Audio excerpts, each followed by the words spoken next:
दोस्तों आज के वीडियो में हम लोग क्लास 10 चैप्टर 1 वास्तविक संख्या 1.1 देखने वाले हैं। 1.1 जो पूरी हम लोगों की है वो यूक्लिड विभाजन प्रमेयिका पर आधारित है। इसका दूसरा नाम यूक्लिड विभाजन एल्गोरिथम भी है। इसे हम लोग यूक्लिड विभाजन एल्गोरिथम भी कहते हैं, यूक्लिड विभाजन प्रमेयिका भी कहते हैं। तो ये जो है हम लोगों को कोई भी दो संख्याओं का एचसीएफ निकालने का तरीका बताती है। कोई भी दो संख्याओं का एचसीएफ निकालने का तरीका बताती है हम लोगों की यूक्लिड विभाजन प्रमेयिका। ठीक है, तो इसको निकालने के लिए सबसे पहले आपको समझना पड़ेगा भाज्य, भाजक, भागफल और शेषफल क्या होता है। मान लो कि कोई संख्या है 50। ठीक है, 50 को हम लोग भाग करते हैं 7 से। जब लोग 50 को 7 से भाग करते हैं तब लोगों को क्या प्राप्त होगा? 7 एकम 7, 7 दूनी 14, 7 इकाई 7 28, 7 पन्ना 35, 7 चंग 42, 7 सते 49। 7 बार गया, यहाँ आ गया 49 और एक बच गया ये। तो जो हम लोगों का नीचे आता है इसे हम लोग कहते हैं शेषफल। इसे क्या कहते हैं? शेषफल, पहली चीज। दूसरी चीज इसे क्या कहते हैं? जो इधर प्राप्त होता है भाग देने पर इसे कहते हैं भागफल। ये हम लोगों का भागफल, भाग देने पर प्राप्त हुआ फल, शेष फल। इसके बाद में ये जो है ये हम लोगों का होता है भाजक। भाजक इसे क्या कहते हैं? भाजक। और जिसमें हम लोग भाग देते हैं इसे क्या कहते हैं? भाज्य। इसे क्या कहते हैं? भाज्य।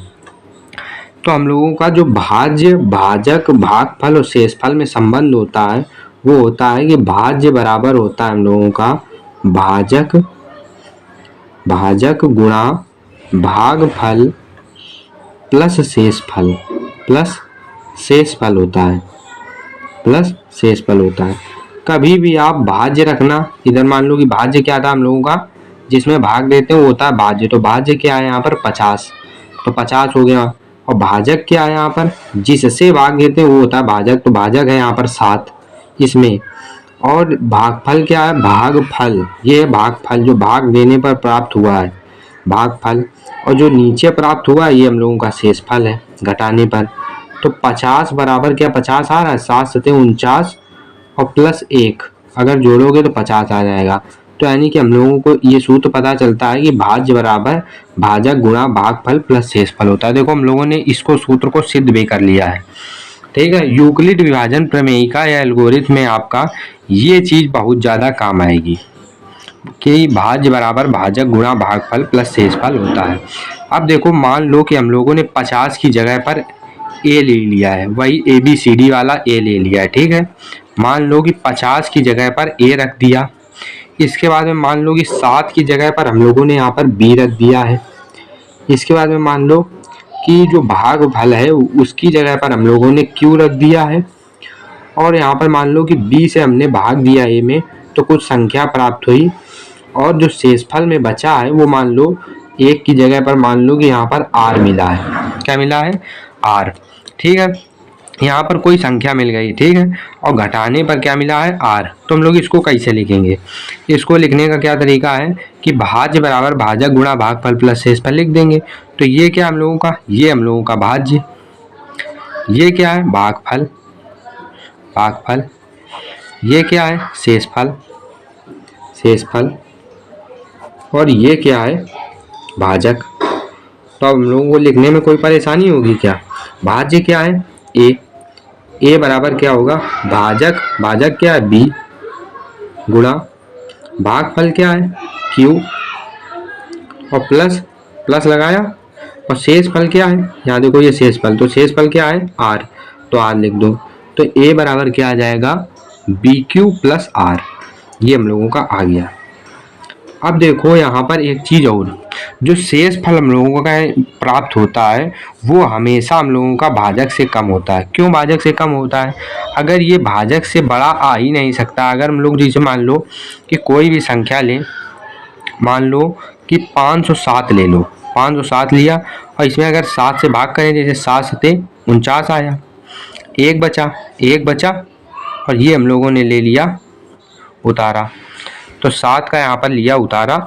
अब जब 7 से यहाँ पर भाग देंगे तो 7 14 7 इकाई 7 28, 7 14 दो बार जाएगा, 14 आएगा यहाँ पर। और 7 में 4 जाएगा 3 जीरो में जाएगा जीरो। अब देखो जो नीचे प्राप्त होती है संख्या, आपने जब भी कभी भाग किया होगा, नीचे जो संख्या प्राप्त होती है वो कभी कभी जीरो ही आ जाती है शेषफल में। तो देखो यहाँ पर जो आर होता है, आर यानी कि जो शेषफल होता है वो जीरो के बराबर, ये बराबर का चिन्ह है, जीरो के बराबर भी मिल जाता है। जो शेषफल है आर यानी कि शेषफल, देखो आर यानी कि शेषफल जो है वो जीरो के बराबर भी मिल जाता है और जीरो से बड़ा भी मिल जाता है। देखो यहाँ पर जीरो से बड़ा मिला है शेषफल, यहाँ पर भी जीरो से बड़ा मिला है। तो देखो शेषफल का मान होता है वो जीरो से बड़ा भी हो सकता है और जीरो के बराबर भी हो सकता है, और इसका मान हमेशा इससे कम होता है। जिससे हम लोग भाग देते हैं उससे जो शेषफल होता है भाजक, भाजक से ये होता है भाजक, तो भाजक से कम होता है मान हम लोगों का शेषफल का। तो जो आर होगा वो हमेशा कम होगा, आर जो है वो कम है, किससे कम है, बी से। बी क्या है यहाँ पर, भाजक। तो भाजक से हमेशा जो आर होता है वो कम प्राप्त होता है। तो ये चीज़ समझ में आई कि जो आर होता है यानी कि शेषफल होता है वो जीरो के बराबर भी मिल सकता है, यहाँ पर जीरो भी मिल सकता है, कभी कभी जीरो से बड़ा भी मिल सकता है, लेकिन आर का मान छोटा प्राप्त होता है किससे, भाजक से। भाजक से छोटा प्राप्त होता है ये चीज़। तो बस इन दोनों चीज़ों का इस्तेमाल करके हम लोग क्या करेंगे, यूक्लिड विभाजन प्रमेयिका को समझेंगे। इसको समझने के लिए हम लोग एक सवाल लेते हैं। देखो वो सवाल क्या है, सवाल ले लो आपकी एक्सरसाइज का, हम लेते हैं 1.1 का। 1.1 का हम लोग लेते हैं क्वेश्चन नंबर 1.1 का क्वेश्चन नंबर जो पहला है वो लेते हैं। इसमें क्या दिया गया है, इसमें कह रहा है कि HCF ज्ञात कीजिए यूक्लिड विभाजन एल्गोरिथ्म का प्रयोग करके। देखो इसको हम लिख देते हैं। अब देखो हमने यहाँ पर पहला नंबर सवाल लिख लिया है, दिया गया है कि निम्नलिखित संख्याओं का HCF ज्ञात करने के लिए यूक्लिड विभाजन एल्गोरिथ्म का प्रयोग कीजिए। देखो यहाँ पर यूक्लिड विभाजन एल्गोरिथ्म लिख दिया है, प्रमेयिका नहीं लिया है, ठीक है। प्रयोग कीजिए, यहाँ पर देखो पहला नंबर दिया है 135 और 225। क्या बताया था कि हमेशा ये दो संख्याओं का ही HCF पूछेगा यूक्लिड विभाजन एल्गोरिथ्म या प्रमेयिका के द्वारा। देखो दो संख्याएं इसमें भी दी हैं, कह रहा है LCM निकालो, HCF निकालो और इसका HCF निकालो और इन दोनों का HCF निकालो। तो इनका HCF कैसे हम लोग निकालते हैं यूक्लिड विभाजन प्रमेयिका के द्वारा, वो समझते हैं। सबसे पहले हम लोग पहला नंबर यहाँ पर सवाल ले लेते हैं। अब यहाँ पर हमने पहला नंबर सवाल लिया है 135 और 225। अब इसको कैसे निकालेंगे यूक्लिड विभाजन प्रमेयिका के द्वारा।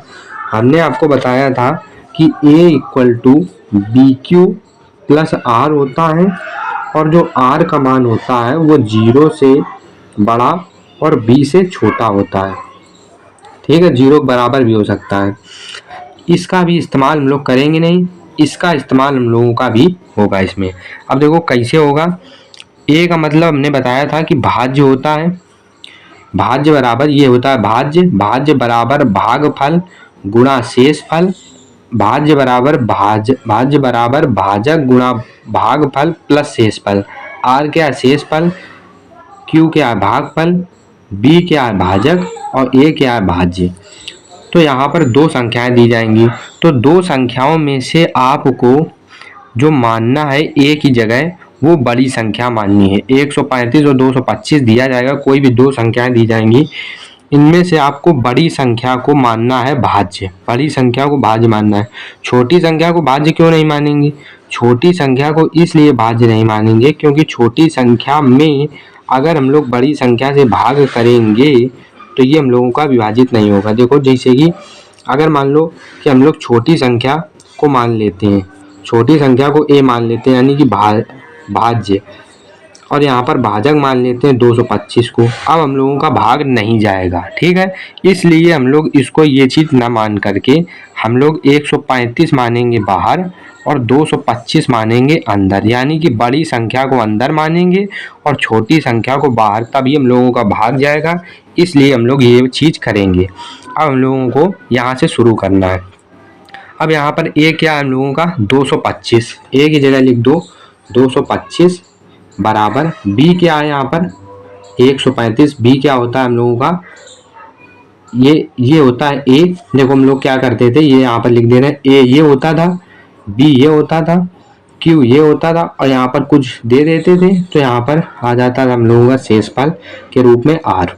अब यहाँ पर तुलना करो, ए की जगह क्या है 225, बी की जगह क्या है 135 और गुणा Q का मान क्या होता है, Q होता है ये, तो Q निकालने के लिए हमें भाग करना पड़ेगा। कितने बार जाएगा, एक बार, तो एक बार गया 135 यहाँ लिख दो और घटाओ 0 आएगा, 12 में 3 जाएगा 9, 90 आ जाएगा, 1 1 2, तो 90 आ गया हम लोगों का। तो 90 को कहाँ लिखना है, प्लस लगा के 90 को लिखना है, प्लस लगा के R को लिखना है, R को हमेशा प्लस लगा के लिखना है। Q को कहाँ लिखना है, यहाँ पर, तो Q क्या है 1, तो 1 लिख दिया। तो ऐसे आपको यहाँ पर ये चीज़ करनी है, ये चीज़ आपको रफ में करनी है, इधर वाली जो है ये रफ में करनी है, ये चीज़ आपको वहाँ पर पेपर में करनी है। ठीक है, इतना कर लिया। अब इसके बाद में आपको क्या करना है कि जो ये संख्या प्राप्त हुई है ये वाली और ये वाली, यानी कि इधर का शेषफल और इधर का भाजक, ये संख्या और ये संख्या, अब इन दोनों संख्याओं को लेना है। इन दोनों संख्याओं को लेंगे तो इनमें से बड़ी कौन है, तो बड़ी है 135, तब 135 को हम लोग लेंगे अंदर और 90 को लेंगे बाहर। समझ गए कि 90 को क्यों अंदर नहीं लिया, क्योंकि अगर 90 को अंदर ले लेंगे तो 135 से 90 में भाग नहीं जाएगा, इसलिए 135 को अंदर लिया है। याद रखना है कि कौन सी संख्याओं को लेना है, भाजक और शेषफल, भाजक और शेषफल।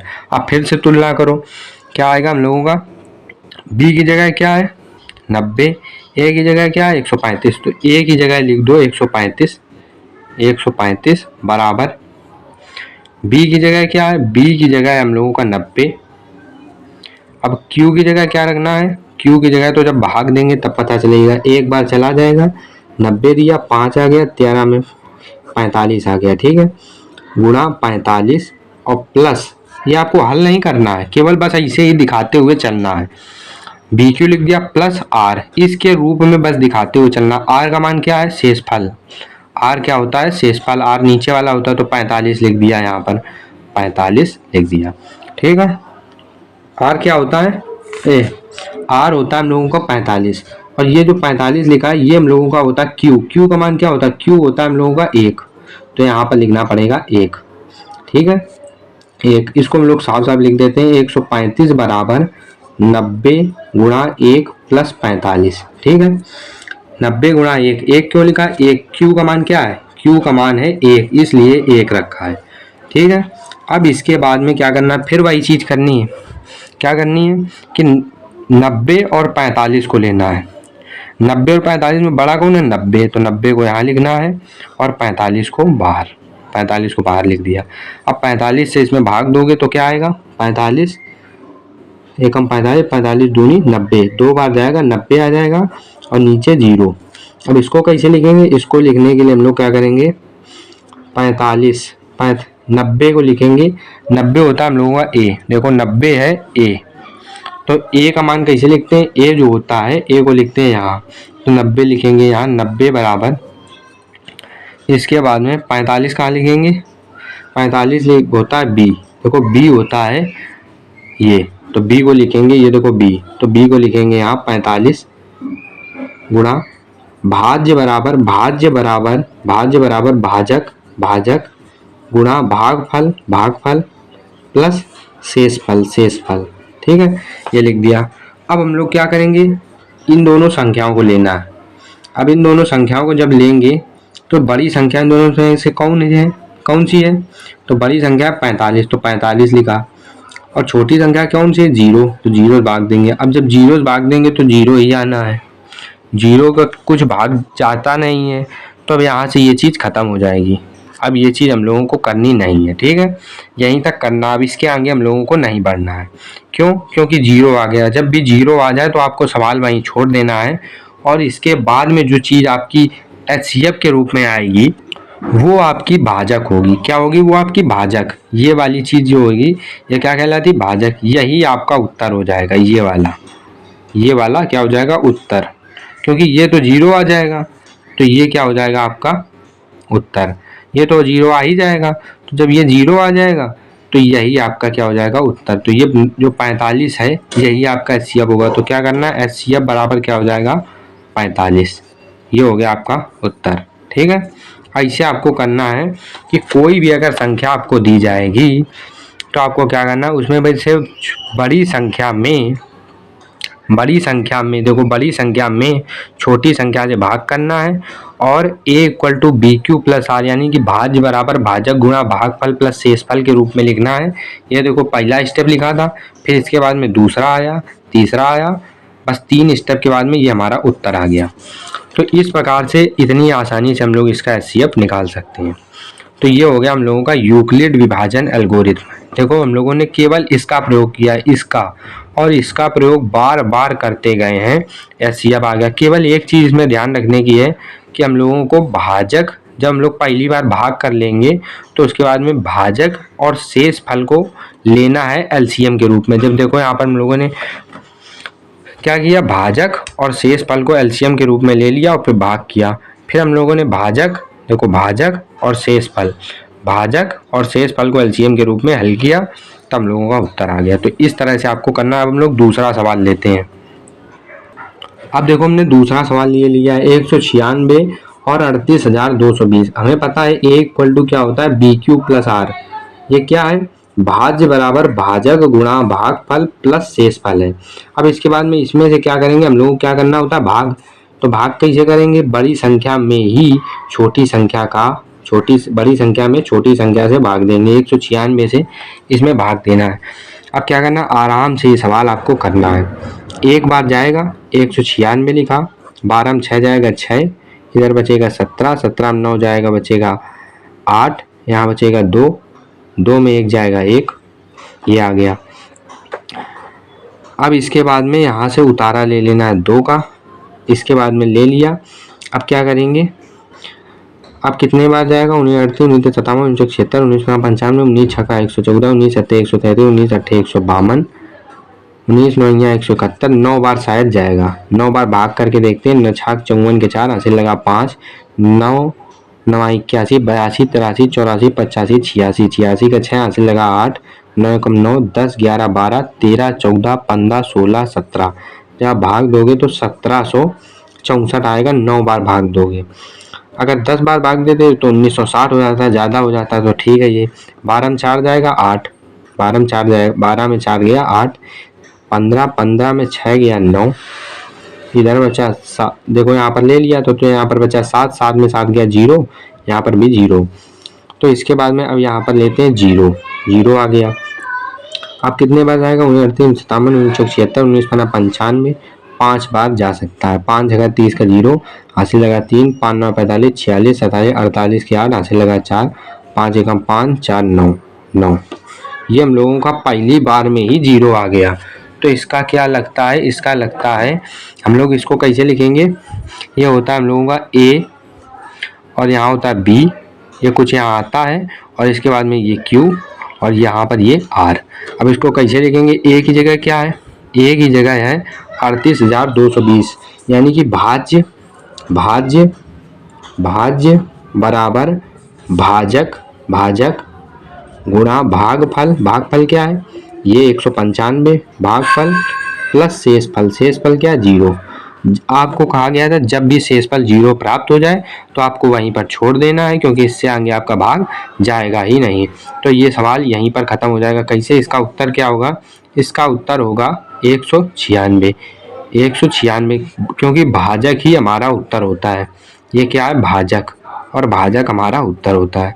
तो 196 इसका उत्तर आ जाएगा। तो यहाँ पर लिख देंगे कि HCF बराबर 196। किसका HCF है, ये है HCF 38,220 और 196 का जो HCF आया वो कितना आ गया 196। कितनी आसानी से हम लोगों ने इसका निकाल लिया HCF। अब तीसरा सवाल इसका चलते हैं। अब देखो ये तीसरा है हम लोगों का 867 और 255 का HCF ज्ञात करना है हम लोगों को, वो भी यूक्लिड विभाजन एल्गोरिथ्म का प्रयोग करके। उसके द्वारा क्या कहता है कि A equal to BQ plus R होता है। A equal to BQ plus R, इधर हम लोग क्या करेंगे रब। क्या है यहाँ पर 867 और 255 दिया गया है। तो इसमें हम लोग क्या करेंगे, बड़ी संख्या में ही छोटी संख्या का भाग देंगे, बड़ी संख्या में छोटी संख्या से भाग देंगे।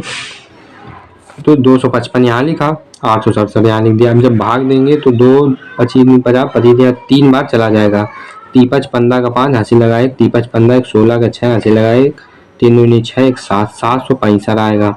7 में 5 जाएगा 2, 6 में 6 जाएगा 0, 8 में 7 जाएगा 1, 102 आ जाएगा ये। तो बस ये आ गया। अब लोग क्या करना है, भाज्य ये होता है भाज्य बराबर भाजक गुणा भागफल प्लस शेषफल। तो यहाँ क्या है, भाज्य 867 है बराबर भाजक क्या है, भाजक है 255, भाजक गुणा भाज्य बराबर भाजक, भाजक ये हो गया, और प्लस भागफल क्या आया 3, और प्लस शेषफल क्या है 102, ये लिख देना है। अब क्या करना है, हम लोगों को ये संख्या लेनी है और ये संख्या लेनी है, यानी कि हम लोगों को भाजक लेना है और शेषफल लेना है। तो बड़ी संख्या में छोटी संख्या से क्या करेंगे, भाग देंगे। तो बड़ी संख्या 255 है, 102 छोटी है, तो 102 से भाग करेंगे, कितना आएगा, 2 बार चला जाएगा। 2 दूनी 4, 0, 2 एकम 2, 204, 5 में 4 जाएगा 1, 5 का 5 आ जाएगा 51। आप कैसे लिखेंगे, भाज्य बराबर, फिर से वही करेंगे, भाज्य ये क्या होता है भाज्य, तो भाज्य बराबर 255 बराबर भाज्य बराबर भाजक। हम लोग उस सूत्र का प्रयोग कर रहे हैं कि भाज्य बराबर, हम लोगों ने देखा था भाज्य बराबर भाजक गुणा भागफल प्लस शेषफल होता है, शेषफल होता है। यही हम लोगों की यूक्लिड विभाजन प्रमेयिका होती है। तो इसी के द्वारा निकालना है, जिसको हमने ये पहले ही लिख दिया था, इसको हमने खोल के लिखा है। तो ये इसका मतलब होता है, ए को कहते हैं भाज्य, बी कहते हैं भाजक, क्यू कहते हैं भागफल, आर को कहते हैं शेषफल। तो ये चीज हम लोगों ने खोल के इसको दिखा दी है। तो भाज्य बराबर क्या होता है, भाज्य बराबर भाजक, भाजक 102 भाजक गुना भागफल 2 प्लस शेषफल 51, ये आ गया।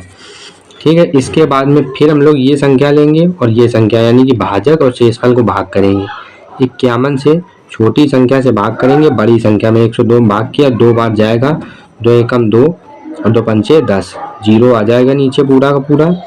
अब इसको कैसे लिखेंगे, भाज्य बराबर 102 बराबर भाज्य बराबर भाजक, भाजक गुणा भागफल, भागफल 2 प्लस शेषफल, शेषफल 0। अब देखो, जब शेषफल 0 आ जाए तो हम लोगों को यहीं पर छोड़ देना। तो उत्तर क्या होगा हम लोगों का, भाजक, ये हो जाएगा उत्तर। तो यहाँ पर लिख देना HCF बराबर क्या आ गया 51, HCF कितना आ गया 51। तो इस प्रकार से हम लोगों को हल करना है। तो हम लोगों ने यूक्लिड विभाजन प्रमेयिका के द्वारा पहला नंबर सवाल हल किया। अब हम लोग चलते हैं दूसरे सवाल की ओर। अब हम लोग देखते हैं क्वेश्चन नंबर दूसरा 1.1 का।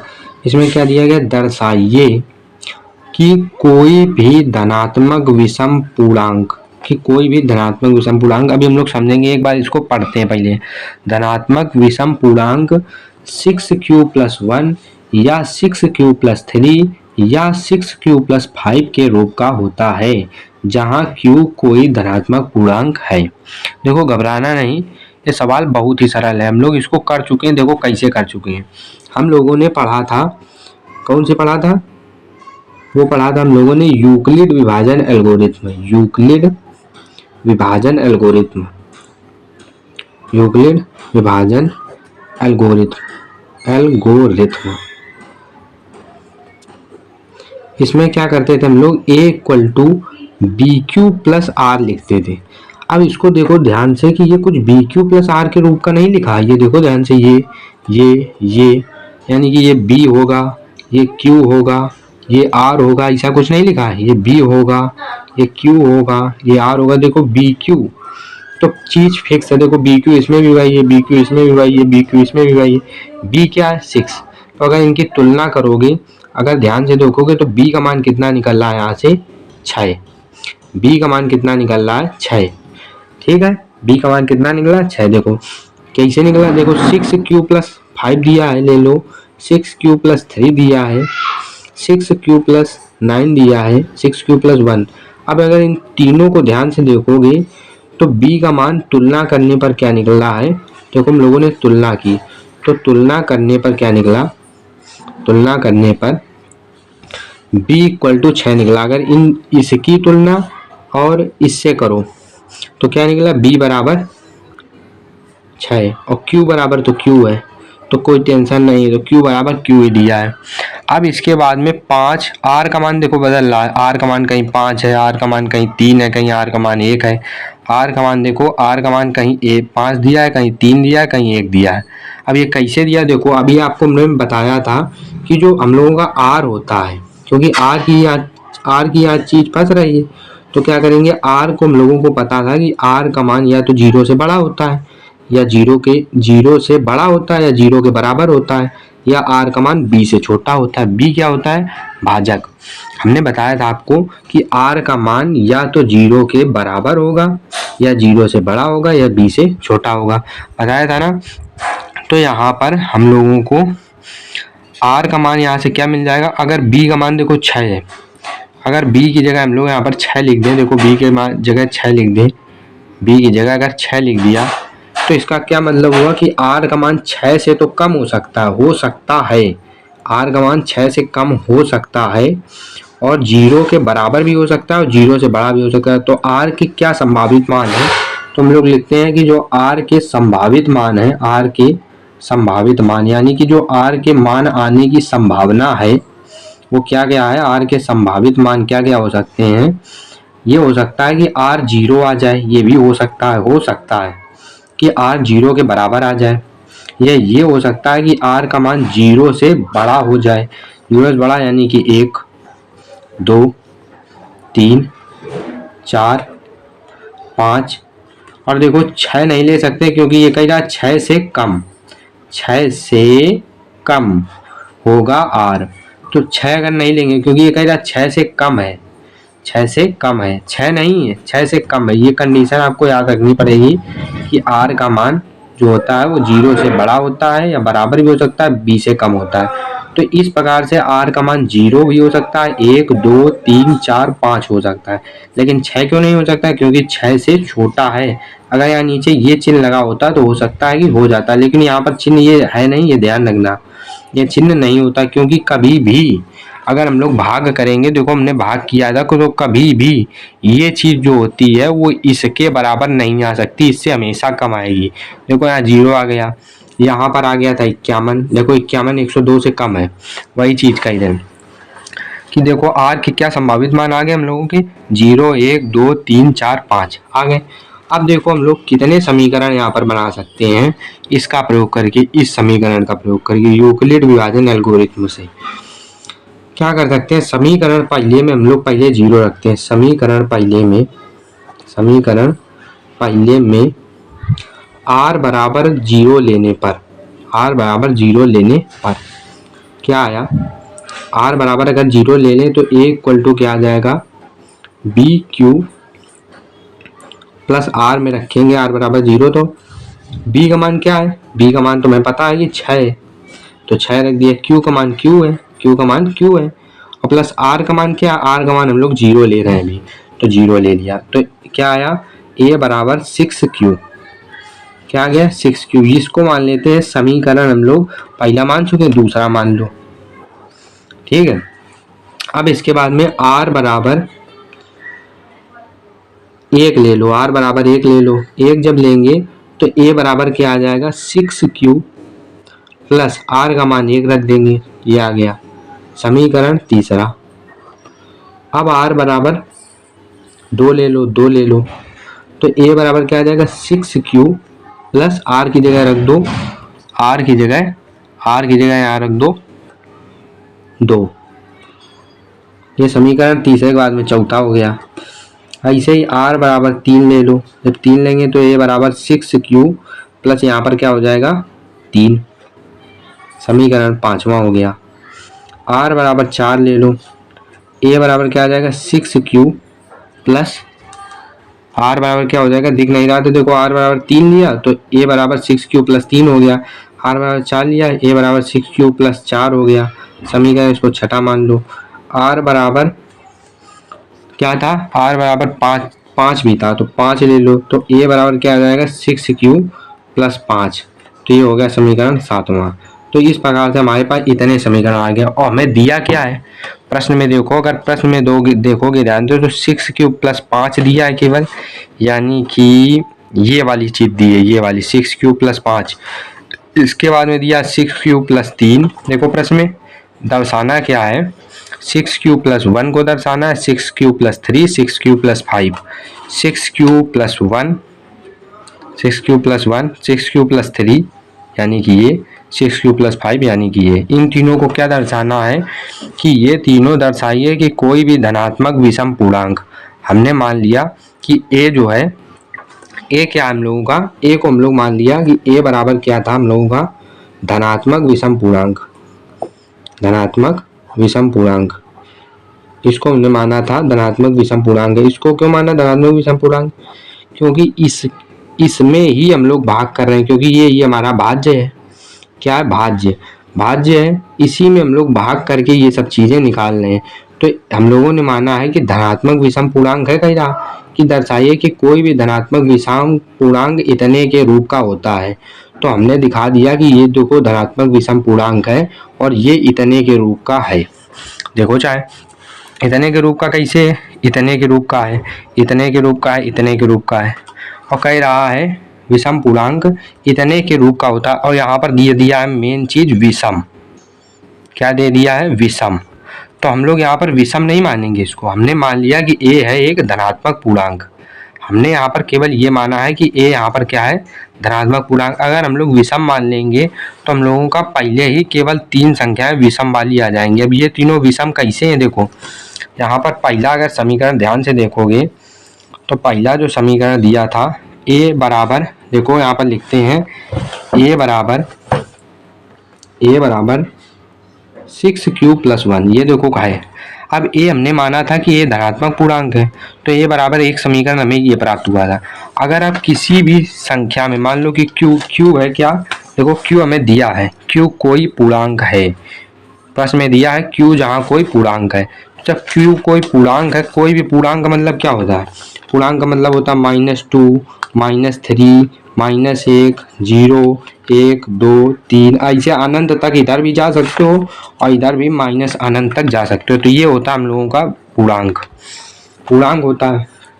तो इसके बाद में q का मान इनमें से कोई भी हो सकता है, ये प्रश्न में दिया है।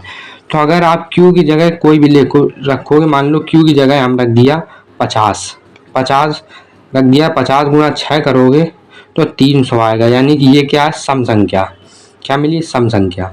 अगर 55 गुणा 6 करो, विषम संख्या गुणा सम संख्या अगर करोगे तो क्या आएगा, 56 से 30 56 30 3 33, तब भी ये हमें मिली क्या, उनकी संख्या, सम संख्या। यानी कि इससे हमें ये पता चल रहा किसी भी संख्या में अगर हम सम संख्या से गुणा करें तो वो हमेशा क्या आएगी, सम संख्या। यानी कि अगर 6 का गुणा हम किसी भी संख्या में करें, क्यों कोई भी संख्या हो सकती है, पूर्णांक के प्रश्न में दिया है, तो अगर किसी भी संख्या यानी कि q में अगर हम 6 का गुणा करेंगे तो हमें सम मिलेगा, कोई भी सम संख्या मिलेगी। और प्लस सम में अगर हम 1 जोड़ दें, एक क्या, विषम। अगर सम में विषम जोड़ दिया जाए तो आप बताओ क्या हो जाएगा, विषम हो जाएगा। कैसे विषम हो जाएगा, देखो कोई भी अगर सम संख्या है, मान लो कि 50 है, 50 में 1 जोड़ दो तो क्या हो गया, 51, तो ये क्या हो गया, विषम। अगर 50 में 3 जोड़ दो, सम में विषम जोड़ रहे हैं तो क्या हो गया, 53। 50 में 5 जोड़ दो तो क्या हो गया, 50 + 5 55। तो इस प्रकार से अगर सम में आप विषम जोड़ोगे तो विषम आएगा, और अगर सम में 50 + 4 करो तो 54 आ गया। अगर सम में सम जोड़ोगे तो हमेशा सम संख्या आएगी, ठीक है। तो पहला विषम आ गया। इसके बाद में जो दूसरा समीकरण था वो था a बराबर 6q + 2, यानी कि ये क्या है, सम, क्योंकि 6 का किसी में गुणा करेंगे तो सम आएगा, प्लस सम में सम जोड़ेंगे तो क्या आ जाएगा, सम। तो ये हमारी संख्या जो आएगी दूसरा समीकरण वाला वो सम आएगा। तीसरा जो दिया था 1 बराबर 6q + 3, तो ये है सम, और सम में अगर विषम जोड़ोगे, 3 क्या है, विषम, तो अगर सम में विषम जोड़ोगे तो क्या आएगा, विषम। अब चौथा जो था a बराबर 6q + 4 था, तो अगर सम था, ये क्या है, सम संख्या, अगर सम में सम जोड़ दें तो क्या आएगा, हमेशा सम संख्या आएगी। और a बराबर 6q + 5 है, तो 6q क्या है, सम संख्या, और +5 क्या है, विषम संख्या। तो अगर सम में विषम जोड़ेंगे तो क्या आएगा, हमेशा विषम। तो ये हम लोगों का हल हो गया। अब कैसे हल हुआ, देखो यहाँ पर हमने हल करके निकाल दिया है कि ए को हमने क्या माना था, ए को आपको पहले धनात्मक पूर्णांक मान लेना है। जब आप धनात्मक पूर्णांक मानोगे तो जब आप इससे भाग करोगे, किससे भाग करोगे, बी से भाग करोगे, क्यू आपका आएगा भागफल और आर आएगा शेषफल। तो देखो हम लोगों का कह रहा था कि जो ये तीन चीज़ें धनात्मक विषम पूर्णांक के रूप का होता है। अब ये देखो ये क्योंकि एक धनात्मक पूर्णांक है तो यानी कि जो ये संख्या होगी वो धनात्मक तो होगी, लेकिन कौन सी होगी, विषम होगी। तो ये संख्या केवल विषम होगी और ये संख्या विषम होगी और ये संख्या विषम होगी। तो तीन संख्याएं विषम होंगी जो सवाल में दी गई हैं, और जो सवाल में नहीं दी गई हैं वो ये नहीं दी गई है, ये नहीं दी गई। तो ये दो संख्याएं क्या होंगी, धनात्मक समपूर्णांक। अतः यहाँ पर हम लोग क्या कह सकते हैं, अतः हम लोग यहाँ पर लिखेंगे कि जो 6q+1 है, 6q+3 है और 6q+5 है वो क्या है, विषम। 6q+5 भी विषम है और 6q+3 भी विषम है और 6q+1 भी हम लोगों का विषम है। और मान तुम चुके थे पहले ही कि ये जो है वो धनात्मक पूर्णांक है। अब नीचे हम लोगों को लिख देना है अतः 6q+1, 6q+3, 6q+5 धनात्मक विषम पूर्णांक के रूप का होता है। धनात्मक विषम पूर्णांक के रूप का होता है, पूर्णांक के रूप का होता है। और जहाँ प्रश्न में क्या दिया था, लिख दो कि जहाँ q एक पूर्णांक है, q एक पूर्णांक है। प्रश्न में दिया तो वही हम लोगों ने लिख दिया, यहाँ q एक पूर्णांक है। तो हम लोगों ने सिद्ध कर दिया, मान तो हमने पहले लिया था धनात्मक है और बाद में ये तो सिद्ध कर दिया कि विषम है। कौन सी, 6q+5, 6q+3, 6q+1। अतः नीचे लिख देना है अतः 6q+1, 6q+3, 6q+5 धनात्मक विषम पूर्णांक के रूप का होता है जहाँ q एक पूर्णांक है। अब देखो यहाँ क्वेश्चन नंबर 3 है, किसी परेड में 616 सदस्यों वाली एक सेना, कौन सी, आर्मी सेना की टुकड़ी को 32 सदस्यों वाली एक आर्मी बैंड के पीछे मार्च करना है। जो 32 सदस्यों वाली एक आर्मी बैंड है उसके पीछे चलेंगे 616 सदस्य। दोनों समूहों को समान संख्या वाले स्तंभों में मार्च करना है। समान संख्या का मतलब क्या हुआ, दोनों समूहों को समान संख्या वाले स्तंभों में मार्च करना है। स्तंभों में क्या करना, मार्च करना। जितने स्तंभों में वो होंगे यानी कि जितने स्तंभों में 32 सदस्य होंगे परेड करने वाले, उतने में ही होंगे 616 सदस्य। जितने स्तंभ इनके लगेंगे उतने ही स्तंभ इनके लगेंगे। दोनों के स्तंभों की संख्या क्या है, समान। दोनों समूहों को समान संख्या वाले स्तंभों में मार्च करना है। उन स्तंभों की अधिकतम संख्या क्या है जिनमें वे मार्च कर सकते हैं। अब देखो अधिकतम संख्या का मतलब क्या है, मतलब देखो यहाँ पर कही जाए तो समान संख्या मतलब उनमें कॉमन चाहिए। इन दोनों संख्याओं में क्या चीज़ कॉमन है। अब इसके बाद में अधिकतम और अधिकतम क्या कॉमन है, तो इसके लिए हम लोग HCF का प्रयोग करते हैं। जब भी कहीं पर अधिकतम का अर्थ निकले संख्या, जिसकी बात कर रहा हो वो चीज़ अधिकतम निकले। याद रखना प्रश्न में कभी कभी आपको मतलब बदलने के लिए न्यूनतम भी दे देगा, लेकिन अगर वो HCF का सवाल है तो उसकी जो संख्या निकलेगी वो अधिकतम ही पूछेगा।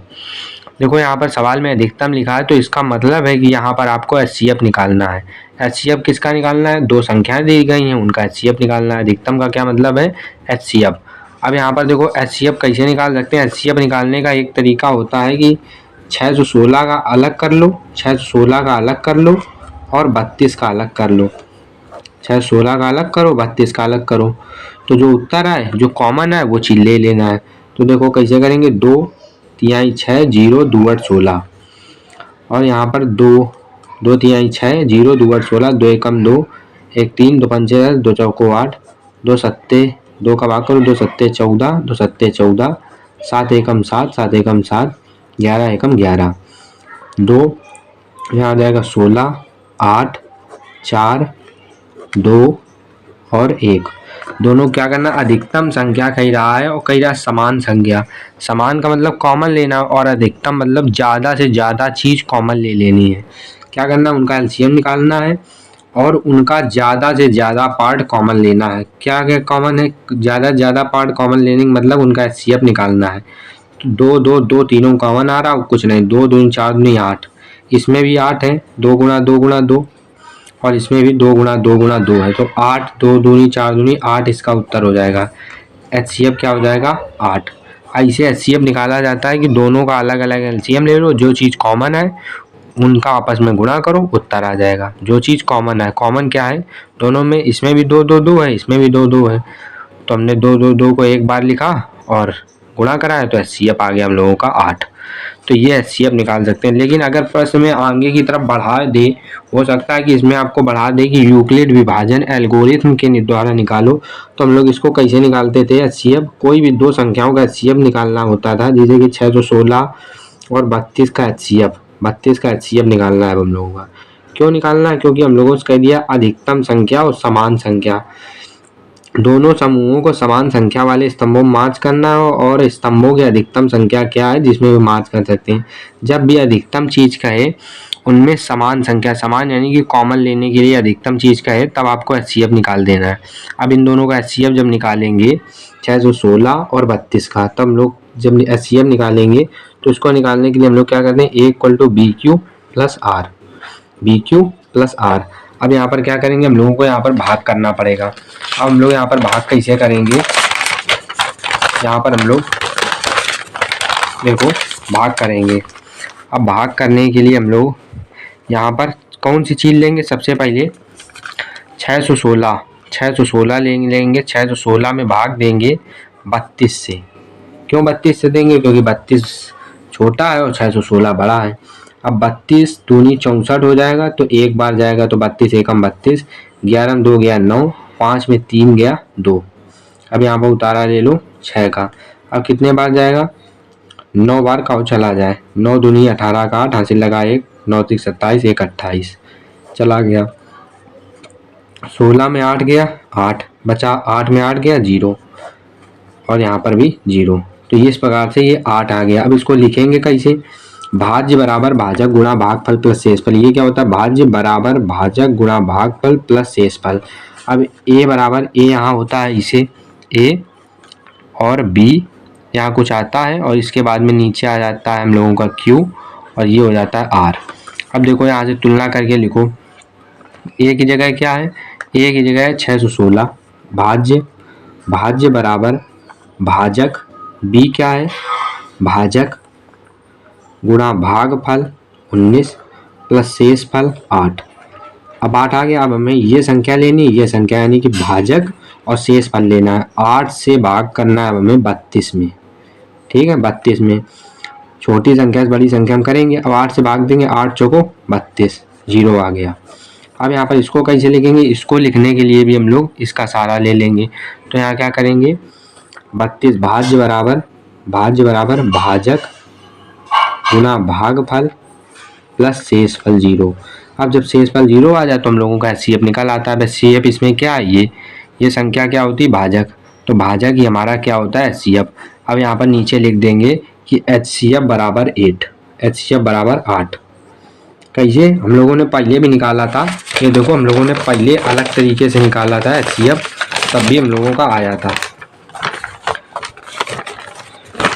पहले भी हम लोगों ने निकाला था। देखो ये हम लोगों ने निकाला था, इन दोनों का एचसीएफ तब 8 आया था। इससे भी हम लोगों ने निकाला तब भी 8 आया।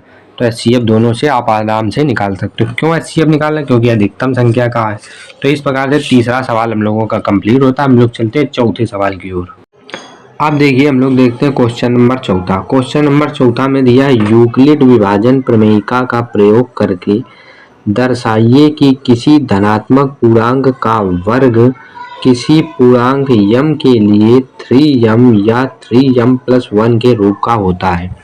यहाँ पर ये चीज कही जा, 3m या 3m+1 के रूप का होता है। देखो हम लोगों ने यहाँ यूक्लिड विभाजन प्रमेयिका पढ़ रखी है। इसके लिए हम लोग क्या करते थे, a बराबर बी क्यू प्लस आर करते थे, और जो 0 होता था, 0 से बड़ा होता था r का मान, और b से छोटा होता था, ये दो चीज़ें का प्रयोग करते थे।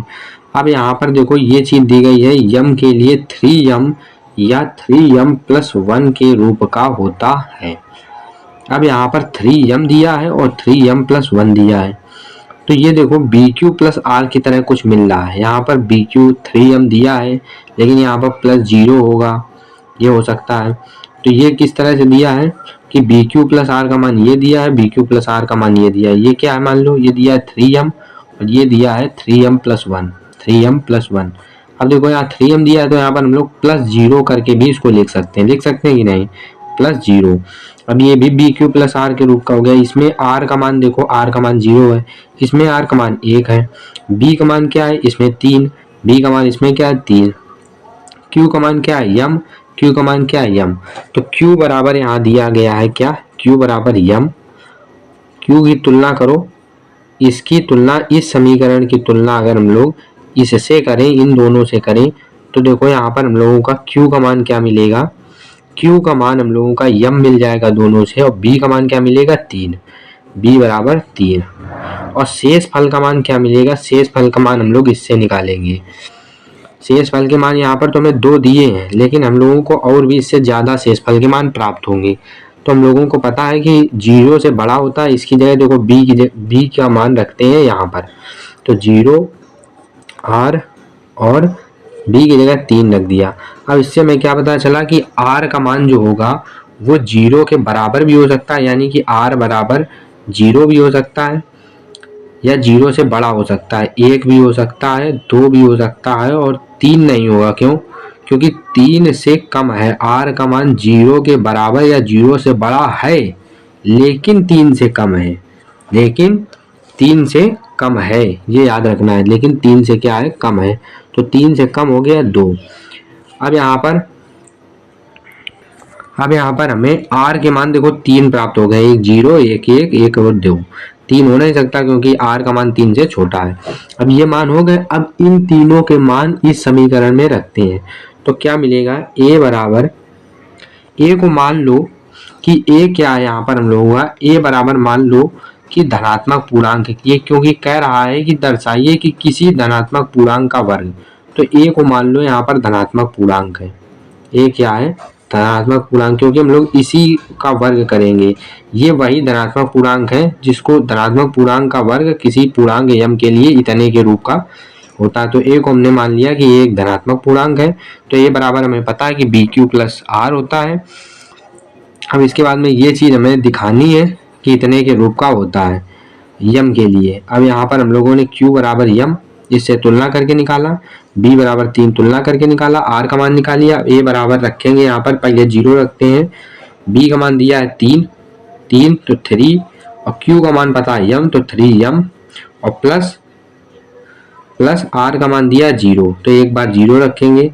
फिर A बराबर दूसरी बार क्या करेंगे, दूसरी बार हम लोग A बराबर 3 रखेंगे, 3m, और प्लस R का मान बदलेगा 1 हो जाएगा, R का मान बदलेगा और BQ का मान वही रहेगा। फिर करेंगे A बराबर 3m और प्लस 3m, क्यों, B का मान तो 3 ही है और Q का मान यम है, तो 3m हो गया, तो 3m तीनों में सेम है, प्लस R का मान रख रहे हैं 0 1 2, तो 0 1 2, तो ये आ गया। तो ये 3 समीकरण हमारे बन गए। मान लो कि ये समीकरण पहला है, ये समीकरण दूसरा है, ये समीकरण तीसरा है। अब क्या कह रहा है, प्रश्न में देखो हमसे कहा था कि दर्शाइए कि धनात्मक पूर्णांक का वर्ग, यानी कि हमने A को माना है धनात्मक पूर्णांक, तो हमें A का क्या करना पड़ेगा, वर्ग, और फिर हमें उसको सिद्ध करना पड़ेगा कि वो इतने के रूप का होता है। ठीक है, यहाँ पर इतने के रूप का होता है। अब यहाँ देखो हम लोग समीकरण पहले का वर्ग कर लेते हैं, तो A स्क्वायर बराबर क्या मिलेगा, समीकरण पहले का वर्ग का जब करेंगे हम लोग, तो A स्क्वायर इधर मिलेगा, इधर क्या हो जाएगा 3m प्लस 0 का होल स्क्वायर। अब इसको हल कर लेते हैं। A स्क्वायर बराबर क्या आएगा, 3m का होल स्क्वायर। A स्क्वायर बराबर क्या आएगा, 3 तरह का 9m स्क्वायर, तो 9m स्क्वायर मिल गया। A स्क्वायर बराबर क्या आएगा, अब देखो यहाँ पर हमसे कह रहा है कि या तो इसको 3m बनाओ या तो इसको क्या बनाओ, यम के लिए या तो इसको 3m बनाओ या तो इसको 3m+1 बनाओ। तो हम लोग क्या करेंगे, 3m या 3m+1 बनाने के लिए इससे हम लोग क्या करेंगे, कॉमन ले लेंगे। क्या कॉमन ले लेंगे, इससे हम लोग 3m अगर कॉमन ले लें, 3m इंटू क्या करेंगे, 3 इससे अगर कॉमन ले लें, 3 केवल कॉमन ले लें, सोचना पड़ेगा इसके लिए आपको। 3 जब इससे कॉमन लेंगे तो अंदर आपका 3m² बचेगा, ठीक है। अब इसको आपको 3m या 3m+1 लाने के लिए 3m² बराबर मान लेना है, मान लेना है, क्योंकि ये दिखाना है ना। तो 3m² बराबर मान लो कि यम है, मान लो कि 3m² बराबर यम है। तो क्या है, 3m² की जगह हम लोग यम लिख लेंगे, a² बराबर क्या आ जाएगा, 3m। तो जो हम लोगों से कह रहा था कि वर्ग जो है किसी पूर्णांक के लिए 3m के रूप का होता है, तो हमने दिखा दिया कि किसी धनात्मक पूर्णांक का वर्ग 3m के रूप का होता है। अब देखो समीकरण दूसरे को भी यही से दिखाना है। अब समीकरण दूसरा ले लेते हैं, समीकरण दूसरे का भी स्क्वायर करना है। तो a² बराबर 3m+1 का स्क्वायर, 3m+1 का स्क्वायर, दोनों तरफ जब स्क्वायर करेंगे यहाँ पर, तो a² बराबर, या इधर स्क्वायर करो, a+b का होल स्क्वायर क्या होता है, a² + b² + 2a into B, a² + b² + 2ab कर दिया। अब a² बराबर ये क्या आएगा, 9m², ये क्या आएगा 1, ये क्या आएगा 2 3 6m। अब ये कर दिया हल। अब इसके बाद में क्या होगा, अब हमें या तो इसको 3m बनाना है या तो इसको 3m+1 के रूप का दिखाना है। तो हमें सोचना पड़ेगा कि हम इसको कैसे दिखा सकते हैं, कौन सी चीज़। देखो यहाँ पर 1 आ रहा है, तो हम इसको क्या कर सकते हैं, 3m+1 के रूप का दिखा सकते हैं। अब देखो कैसे दिखाएंगे। अब 1 को एक तरफ कर लो और 9m² + 6m को एक तरफ कर लो, कर लिया, इनको एक साथ कर लिया, इसको इधर कर लिया। अब a² बराबर, इसमें से क्या कॉमन आएगा, 3 कॉमन ले लो। जब इससे 3 कॉमन लेंगे तो यहाँ पर क्या आएगा, 3m² और प्लस यहाँ क्या बचेगा 2m और प्लस यहाँ क्या बचेगा 1। अब देखो यहाँ पर हम क्या करते हैं, अगर हमें 3m+1 लाना है तो हम क्या करेंगे, 3m² + 2m बराबर 1 मान लेते हैं। 3m² + 2m बराबर m मान लिया। क्यों m मान लिया, क्योंकि हमें 3m+1 बनाना था। तो a² बराबर क्या हो जाएगा 3, और इसको हमने पूरा m मान लिया है तो m लिख दिया और +1। तो इस तरह से हम लोगों ने इसको भी दिखा दिया कि ये भी हम लोगों का 3m+1 के रूप का है। अब देखो समीकरण हम लोग तीसरा भी ले लेते हैं, क्योंकि तीसरे को भी हम लोगों को दिखाना पड़ेगा कि ये भी हम लोगों का जो है वो 3m या 3m+1 के रूप का है, जब हम लोग इसका किसी धनात्मक पूर्णांक का वर्ग करेंगे तब। अब ये क्या है समीकरण तीसरा, 3m+2। तो a² बराबर, दोनों पक्षों में जब वर्ग किया तो a² बराबर 3m+2, इधर भी स्क्वायर हो जाएगा। अब इसको हल करना है, 3 तक 9m, a² a + b का होल स्क्वायर क्या होता है, a² + b², 2 दूनी 4, b² a² + b² + 2 into a into b, ये हो गया। अब a² एक बार इसको मिला लेते हैं कि 9m² a², 2 दूनी 4 b² + 2ab। अब 9m² आया है और प्लस इसको पहले लिख लेते हैं, 2 दूनी 4 3 12 12m और प्लस 4 को इधर लिख लिया। ये हो गया अब हम लोगों का। अब हम लोग क्या करते हैं, इसको आगे लिख लेते हैं। अब हम लोग देखो इसको कैसे हल करेंगे। यहाँ पर हम लोग इसको 3m या 3m+1 के रूप का कैसे बनाएंगे। तो हम लोग क्या करते हैं, a² बराबर, हम लोग क्या करते हैं यहाँ पर 9m² + 12m प्लस इसको 4 को कैसे लिख दिया, 3 + 1 करके लिख सकते हैं। 3 + 1 4 अलग अलग करके लिख दिया। अब क्या करेंगे, यहाँ से 3 कॉमन मिल जाएगा हमें, क्योंकि 3 कॉमन क्यों हम बना रहे हैं, क्योंकि हमें 3 चाहिए बाहर, 3 चाहिए बाहर। तो ये हमारा 3m+1 के रूप का कुछ ना कुछ बन जाएगा। तो 3 अगर कॉमन ले लिया यहाँ पर, तो यहाँ क्या बचेगा 3m² प्लस यहाँ क्या बचेगा 4m और प्लस 1 और प्लस 1। तो यार इसकी जगह हम लोग क्या करते हैं, यम मान लेते हैं तो हमारा उत्तर आ जाएगा। तो मान लो, माना 3m² + 4m प्लस 1 बराबर यम। जब ये माना तो ये पूरा हल करके लिखो 3 और इसका मान हमने यम मान लिया है, यम लिख दो प्लस 1। तो यहाँ पर हमने ये भी चीज़ दिखा दी। तो अतः हम लोग यहाँ पर लिख सकते हैं, अतः लगा के लिख सकते हैं, अतः किसी धनात्मक पूर्णांक का वर्ग किसी पूर्णांक यम के लिए 3m या 3m प्लस 1 के रूप का होता है। तो वही हम लोग क्या करते हैं, यहाँ पर लिख देते हैं।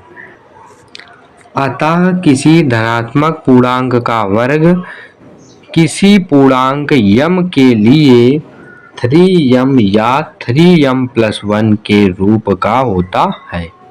अब देखो प्रश्न नंबर 5, इसमें क्या दिया है, यूक्लिड विभाजन प्रमेयिका का प्रयोग करके दर्शाइए कि किसी धनात्मक पूर्णांक का घन 9m 9m प्लस 1 या 9m प्लस 8 के रूप का होता है।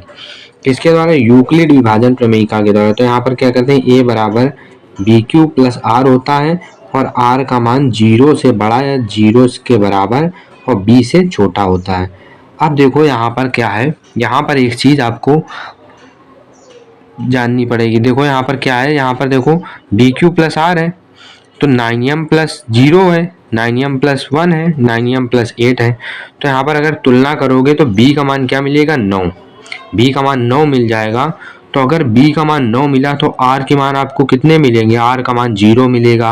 1 2 3 4 5 6 7 8 तक आपको मान मिलेगा। तो क्या आप उसका धनात्मक पूर्णांक का घन 8 बार करोगे।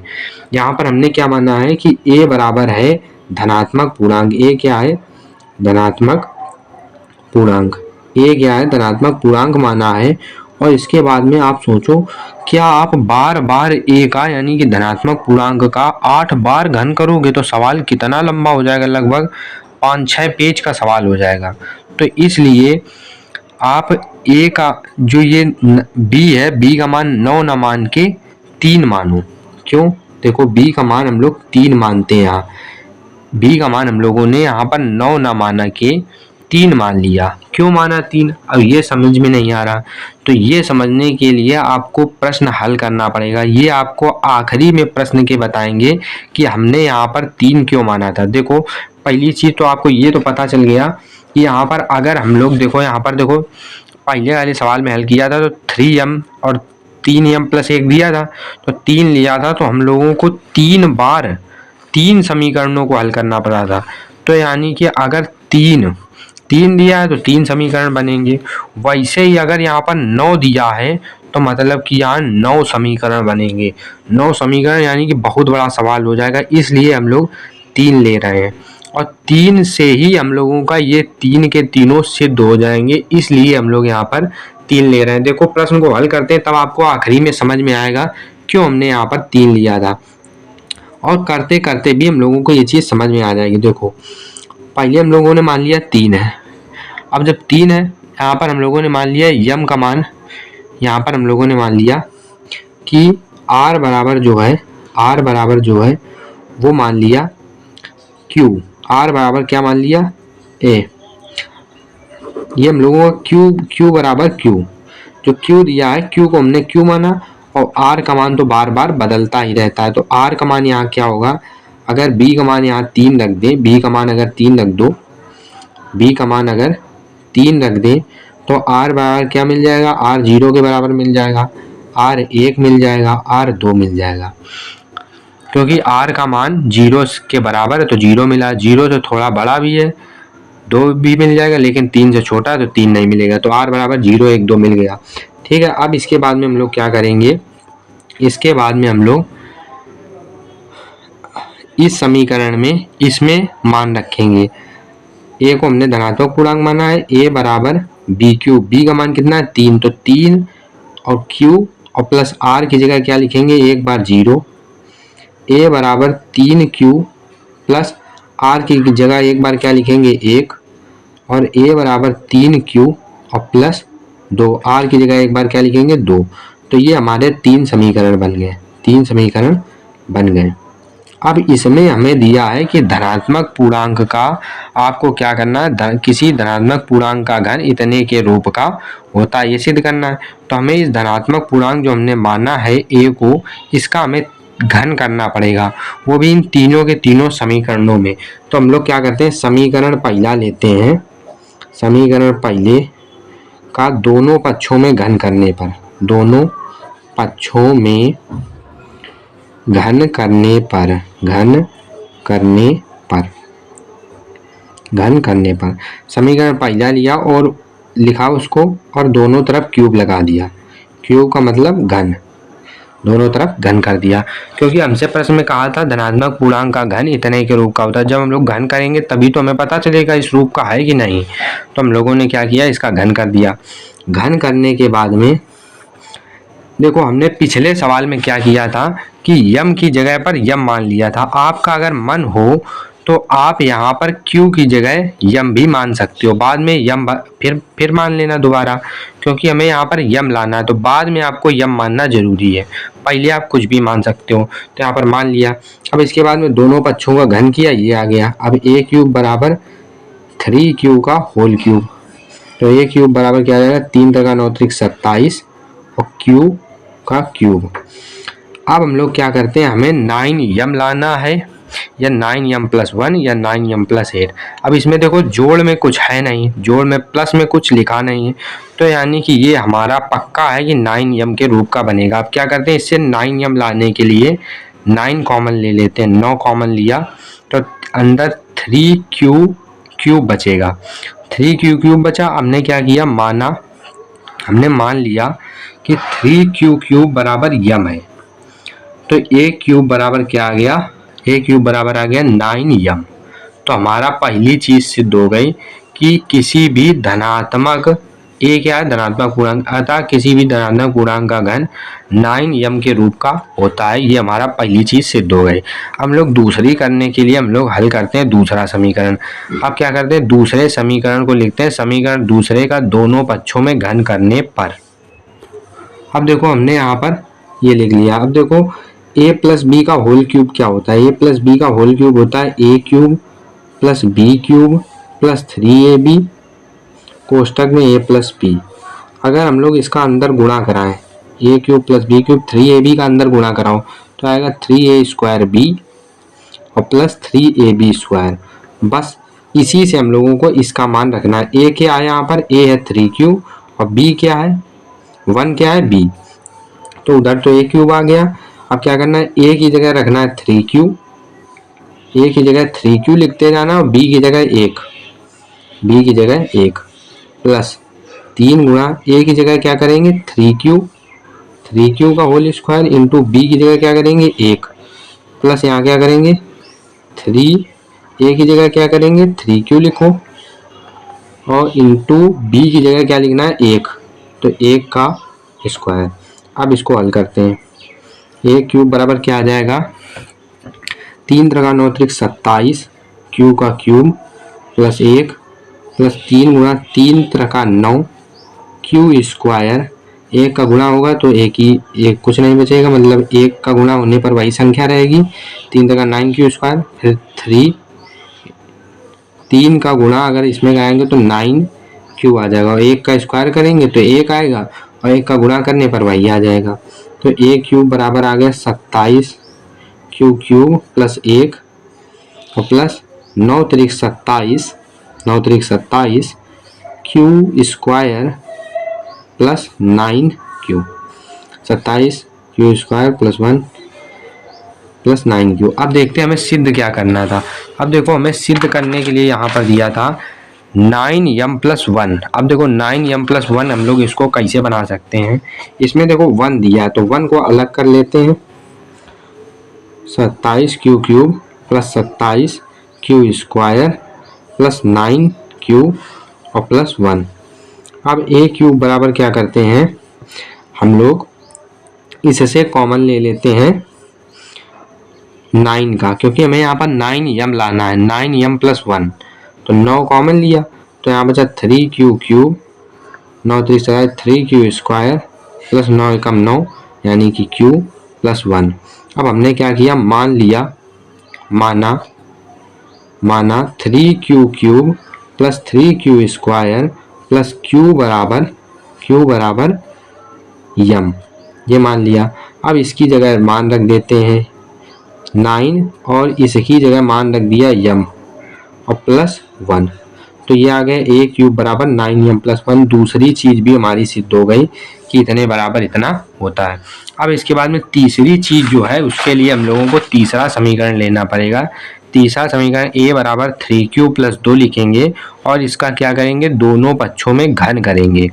a बराबर 3q प्लस 2, a बराबर 3q प्लस 2, a बराबर 3q प्लस 2, a बराबर 3q प्लस 2 का जब दोनों पक्षों में घन करेंगे तब क्या होगा, तो a क्यूब बराबर, वही हम लोगों को सूत्र फिर से लगाना है। ये a की जगह रखना है 3q और जो b की जगह रखना है वो रखना है 2 का क्यूब। तो हम लोगों ने क्या किया, a cube plus b cube plus 3a, क्या है 3a square into b plus 3a into b का होल स्क्वायर, b यानी कि 2 का होल स्क्वायर। ये जो हम लोगों को ऊपर दिया था सूत्र, उसी की तरह हम लोगों ने यहाँ पर a प्लस बी का होल क्यूब का फार्मूला खोल लिया है।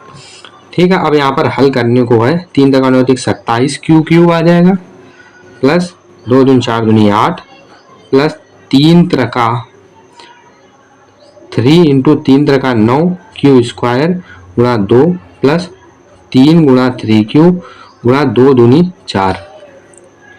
a क्यूब बराबर क्या आ जाएगा, 27 क्यूब प्लस 8 प्लस 3 दूनी 6 9 54 क्यू स्क्वायर और प्लस 4 × 12 × 36 क्यू, ये आ गया हम लोगों का। अब इसके बाद में a क्यूब बराबर, देखो अब हमें सिद्ध क्या करना था उस पर ध्यान दे दो थोड़ा सा। अब हमें 9m प्लस 8 लाना है। अब इसमें देखो 8 हम लोगों का दिया गया तो 8 को एक तरफ कर लो और पूरे को एक तरफ कर लो, 27 plus 54 Q square plus 36 Q और प्लस 8, ये हो गया। अब यहाँ पर हम लोग a क्यूब बराबर 9m प्लस 8 लाना में, क्या 9m प्लस 8, जब 9m प्लस 8 लाना है, 8 तो है हमारे पास, अब 9 कॉमन ले लेंगे तो हम लोगों का और m मान लेंगे, 9 कॉमन लिया तो 3q square 9 × 3 = 27 plus 9 × 4 = 54 6q square plus 9 × 4 = 36 4q plus 8। हमने क्या किया, इसको m मान लिया, 3q cube plus 6q square plus 4q बराबर हमने मान लिया यम। ठीक है, यम मान लिया। अब इसकी जगह यम रख देते हैं, a बराबर 9 और इसकी जगह यम रख दिया और प्लस इसकी जगह 8 रख दिया, तो a क्यूब बराबर 9m प्लस 8 आ गया।